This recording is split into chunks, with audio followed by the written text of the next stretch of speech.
네, 안녕하세요. 박찬웅의 부동산쇼 부자남 박찬웅입니다. 공시가격 자체가 낮아서 전세보증보험을 가입할 때 발생하는 불이익 때문에 허그가 주택가격 산정 기준을 바꾸는 것을 검토하고 있다는데요. 세부 내용 알아보겠습니다.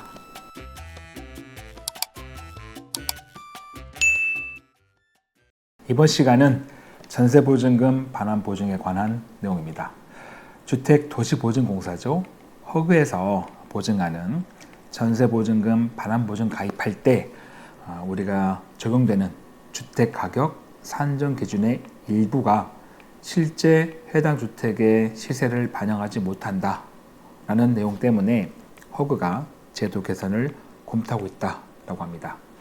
여기서 말하는 주택가격 산정 기준 일부가 어떤 거냐면 우리가 전세보증금 반환보증을 가입하려면 해당 주택의 가치가 얼마인 거냐 요걸 책정해야 되거든요. 그때 그 주택 가치를 책정하는 기준은 여러 가지가 있습니다만 그 중에서 공시가격을 사용하는 것, 여러분 잘 아시죠? 공시가격의 126%, 이걸 말하는 겁니다. 이렇게 공시가를 적용할 때는 해당 주택의 실제 시세가 전혀 반영되지 않는다.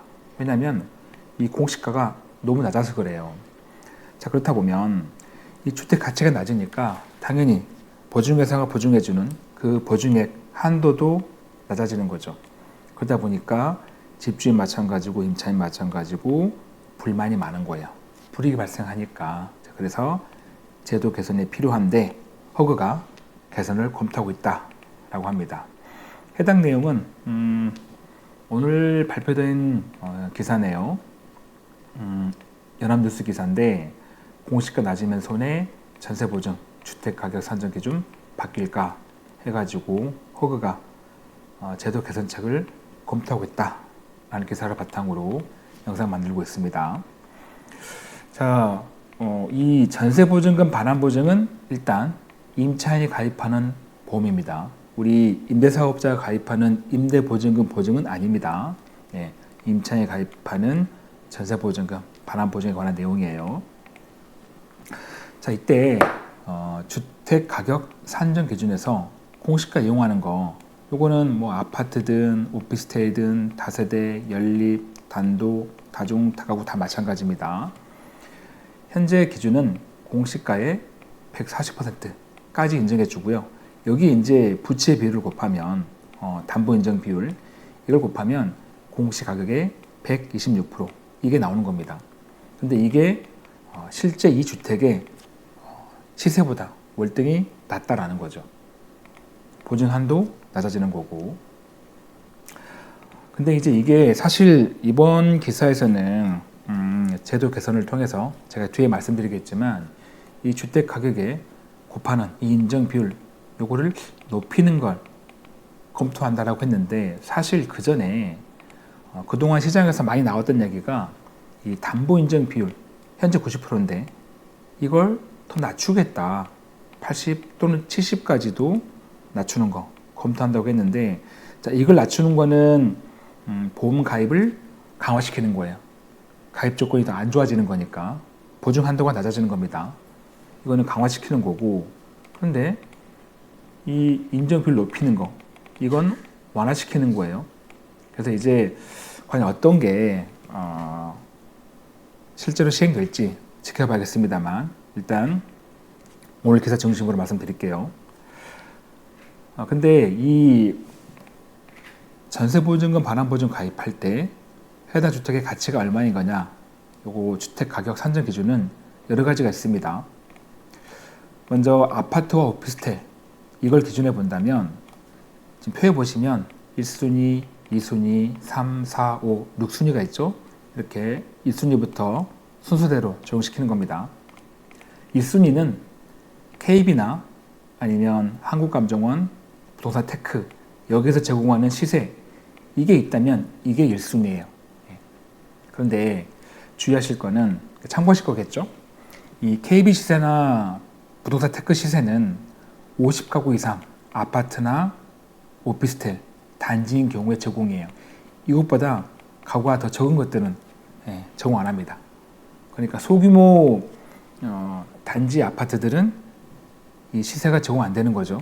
그렇다면은 2순위인 공시가격에 일정 비율 곱한 거 140% 곱하고 여기에 담보 인정 비율 90% 곱해가지고 126% 이걸 쓰는 거고요. 근데 공시가가 없어요. 그럼 세 번째는 뭐냐면 이제 안심 전세 앱 여기서 제공하는 시세에 하한가를 쓰게 되어 있습니다. 그리고 4, 5, 6순위는 거의 이제 해당 안 되는 거니까 여기서 끝납니다. 여기서 끝나는 거라서 그냥 참고만 하시고 그 외에 이제 연립 다세대 같은 경우는 1순위가 여기는 KB나 부동산 테크에서 시세가 제공 안 됩니다.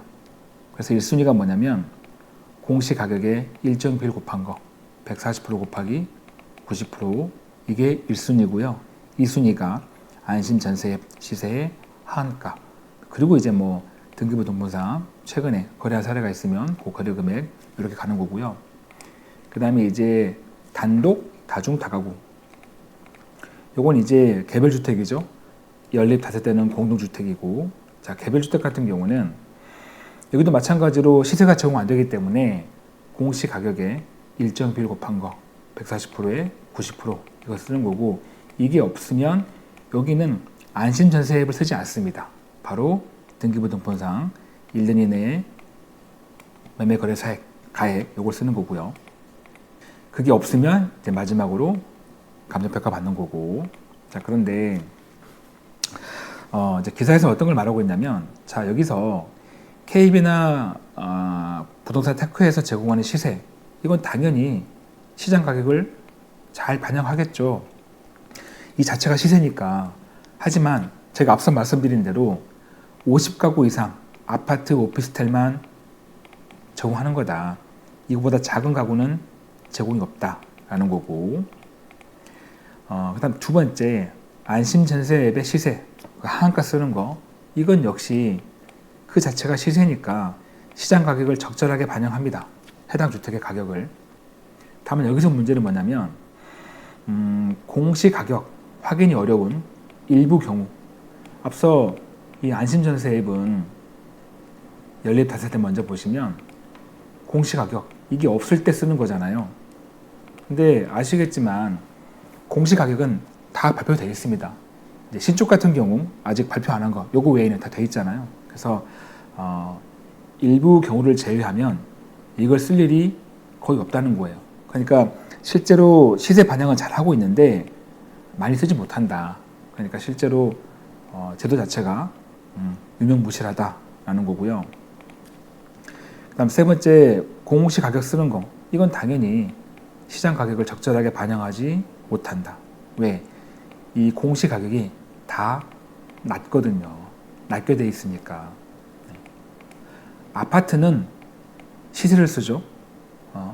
물론 이제 아파트도 소규모 아파트는 공시가 쓰지만 그런데 아파트는 기본적으로 시세 대비했을 때 공시가 비율이 높습니다. 그런데 아파트가 아닌 비아파트 이거는 그 공시가 자체가 일단 낮아요. 시세 대비했을 때 그 비율이 50% 왔다 갔다 합니다. 되게 낮게 책정되어 있어요. 그러다 보니까 거기다가 비율을 아무리 곱해도 실제 시세보다는 훨씬 낮다는 거죠. 그래서 보증의 한도가 낮아지는 거고 보험 가입이 어려워지는 거고 그러니까 집주인과 임차인분들이 불만이 많죠. 그래서 개선이 필요하다라는 건데 중요한 건 아래쪽에 있어요. 이거는 제가 기사에서 따온 건데 허그 관계자도 이렇게 전세보증금, 반환보증금 가입할 때 책정하는 그 주택 가격은 실제 시세를 정확히 반영해야 한다는 게 맞다. 그건 인정한다. 그래서 개선책을 검토 중이다. 라고 했다는 겁니다. 그리고 이제 실제로 그러면 여러 가지 기준 중에서 뭐 시세가 있고 공시가 있고 안심전세 앱이 있고 여러 가지 기준 중에서 실제로 어떻게 쓰였는지 그 데이터가 있습니다. 이 표도 제가 기사에서 따온 걸 정리한 겁니다. 보증 기간은 2022년부터 올해 8월달까지예요. 한 3년 남짓이네요. 적용 순위를 보니까 아파트 오피스텔은 1순위였던 시세 있죠. KB하고 한국부동산원에서 제공하는 그 시세, 이걸 가지고 보험 가입한 건수를 보니까 66만 7,640건입니다. 굉장히 많죠. 그 다음에 이 시세가 없어가지고 공시가 쓴 거, 요거는 같은 기간에 12만 4,724건이에요. 예, 거의 한 6분의 1이죠. 5분의 1 정도. 네. 그 다음 3순위, 이것도 없고 이것도 없어요. 그래서 안심전세 앱, 요 시세 하한가, 요걸 쓴 게 같은 기간에 332건인데 2022년에는 하나도 없답니다. 즉 23년부터 올해 8월달까지가 332건이에요. 아까 말씀드렸지만 이 3순위 안심전세 앱은 실제 시세를 잘 반영하지만 거의 쓸모가 없는 제도인 거죠. 많이 안 쓰니까. 네. 그래도 아파트 오피스텔은 시세가 있으니까 어쨌든 해당 주택의 시세를 잘 반영합니다. 물론 여기서 주의하실 게 있어요. 오피스텔, 자, 얘는 연립, 다세대, 단독, 다중, 다가구처럼 시세 대비했을 때 공시가 낮습니다. 이것도요 50% 전후예요. 신축 오피스텔이 한 60% 갈까 말까? 다 낮습니다. 하지만 아파트는 거의 69% 거의 좀 전후되죠. 60% 넘으니까. 오피스텔은 조금 예외다라는 거 주의하시고, 연립, 다세대 보니까 1순위인 공시가 쓴 거, 요거는 같은 기간에 15만 9,362건입니다. 그리고 2순위, 여기 없어가지고 공시가 발표 안 돼서 안심전세 요걸 썼다면 같은 기간에 281건이에요. 이게 월등히 많죠. 월등히 많은데 시세 반영이 안 돼요. 그러니까 당연히 불만이 많은 거죠. 예. 보험 가입이 어렵고. 자, 그래서 나와 있지만 이 허그가 적절한 시세를 반영하지 못하는 문제로 제도 개선이 필요한데, 그럼 어떻게 바꿀 거냐? 여기서 공시가격의 주택가격 인정 비율을 현재는 공시가의 140%를 곱합니다. 요걸 조금 올리겠다 라거나, 아니면 실제로 잘 쓰이진 않지만 시세 반영을 잘 하고 있는 안심전세 앱 요 시세 하한가 이 순위를 좀 높이는 거, 이걸 먼저 쓰면 순위 올리면 이걸 먼저 쓸 거잖아요. 1순위로 공시가보다 먼저 쓰게 만들면 이거 쓸 거니까. 예. 그러면 시세 반영을 더 잘 하겠죠. 예. 이걸 좀 검토하고 있다고 합니다. 그리고 참고로 지금 이 표에는 빠져 있는 단독, 다중, 다가구 같은 경우에 보증 건수 이게 지금 없잖아요. 기사에서도 좀 빠져 있었는데, 요거는 개인적으로 봤을 때 이 단독, 다중, 다가구 같은 경우에 안심전세 앱을 쓰지 않거든요. 그래서 1순위인 공시가격으로 대부분이 보증을 받지 않았을까 추정을 해봅니다. 참고만 하시고요. 끝으로 이제 제일 중요한 부분이죠. 허그가 기사 나온 대로 정말로 이 전세보증금 반환보증 가입 조건을 완화시켜 줄 거냐, 보험 가입이 쉬워지도록. 왜냐하면 여기 나온 대로 공시가격에 인정 비율을 높여주는 거 40%보다 높이거나, 아니면 안심전세 앱 이 시세를 쓴다면 당연히 보증한도가 올라가는 거니까 보험 가입이 쉬워집니다. 이렇게 완화시켜 줄 거냐, 이 부분은 개인적으로 봤을 때는 쉽지 않아 보입니다. 왜냐하면 지금 현재 허그의 재정 상태가 좋지 않아요. 보험 가입이 쉬워지고 보증 한도가 올라간다는 거는 허그 입장에서는 위험 부담이 커지는 거예요. 네. 내가 보증해줘가지고 문제가 생겼을 때 내 돈을 돌려줄 거, 이게 많아지는 거니까 위험도가 올라가는 거라서 쉽지는 않아 보이고요. 더군다나 이 기사 나오기 전에 이미 그 전부터 이 담보인정 비율 90%를 80 또는 70까지 낮출지도 몰라, 이게 먼저 나왔었거든요. 그럼 이거는 보험 가입을 더 어렵게 하는 겁니다. 강화시키는 거죠. 한도 주는 거니까. 이게 나오고 있었는데 이게 나온 거는 재정이 안 좋아가지고 위험 부담 줄이려고 이게 나온 건데, 여기서 갑자기 방향을 탁 틀어가지고 갑자기 완화시켜준다? 이거는 쉽지는 않아 보입니다. 물론 기사에서는 허그 관계자가 이렇게 검토하고 있다라고 했지만 사실 이거는 립 서비스일 수도 있어요. 기자가 물어볼 때 그냥 검토하고 있습니다. 이렇게 말할 수 있거든요. 실제 검토하지 않더라도. 그래서 상황은 좀 지켜봐야지 않을까 싶고, 근데 개인적으로는 쉽지는 않아 보이고, 하지만 이제 같이 할 수도 있어요. 무슨 얘기냐면 담보 인정 비율은 80% 낮추고요. 이 공시가 인정 비율 얘를 높이는 거죠. 네.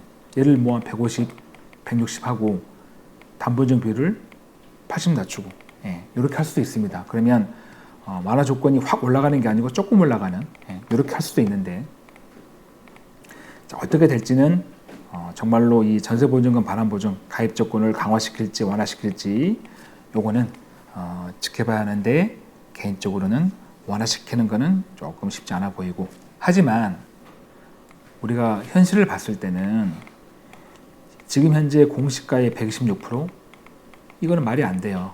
너무 낮습니다. 이건 당연히 올라가야 맞아요. 기존의 150% 이걸 가야 맞다는 거죠. 그래서 예상은 힘들어 보이지만 바람은 올라가기를 바랍니다. 그래서 여러분들 이제 집 가지고 계신 분들, 그리고 이제 어딘가에 전세로 임차하실 분들, 이 전세보증금 반환보증 가입 조건이 어떻게 되는지 잘 지켜보시면서 여러분의 재테크에 실수가 없으시길 바랍니다. 마무리할 시간입니다. 저에게 큰 힘이 되는 구독하기와 좋아요, 알림 설정 꼭 눌러주시고요. 저는 다음 영상에도 최선을 다하겠습니다. 고맙습니다.